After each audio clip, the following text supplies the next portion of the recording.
Ethereum के अंदर बहुत ही अलग लेवल का अपडेट चल रहा है, दोस्तों के साथ शेयर करना जो लोग इथेरियम को होल्ड करते हैं या जो इथेरियम को होल्ड करना चाहते हैं फ्यूचर में।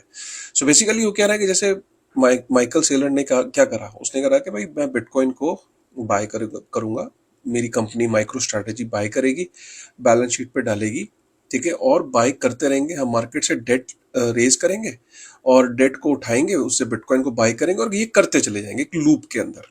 आज के डेट में माइक्रो स्ट्रैटेजी के पास 6,07,000 बिटकॉइन के आसपास है, ये फिगर ऊपर नीचे हो सकती है अभी, और उसने $2.5 बिलियन का अभी जस्ट थोड़ी देर पहले, आधे घंटे पहले अनाउंस किया है, $2.5 बिलियन के बिटकॉइन और बाय करेगा। सिमिलर लेवल पे शार्प लिंक ने, उसके अंदर क्या हुआ, शार्प लिंक एक गेमिंग कंपनी थी, बहुत अच्छी अर्निंग कर रही थी कंपनी, उसके अंदर क्या हुआ, डायरेक्टर गया जो लुबिन को फाउंडर है इथेरियम का और को फाउंडर है कंसेंसस का।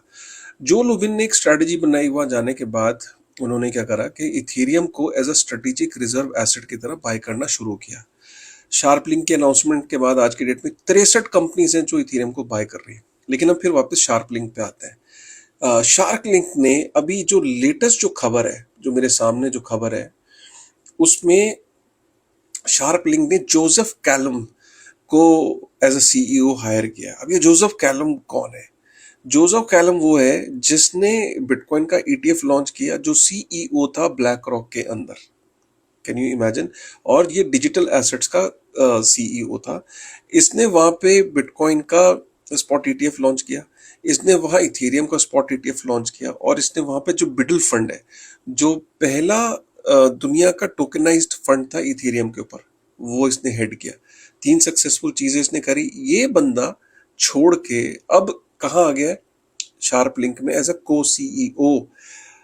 इतना बड़ा टैलेंट उठ के अगर शार्प लिंक में आ रहा है, तो ये कहीं ना कहीं इथेरियम की और ज्यादा बाइंग, रीस्टेकिंग, स्टेकिंग और इथेरियम के ऊपर एक पूरी कंपनी बिल्ड करने की प्लान है। सो ये इथेरियम को लेके बहुत बुलिश चीजें सामने आ रही हैं।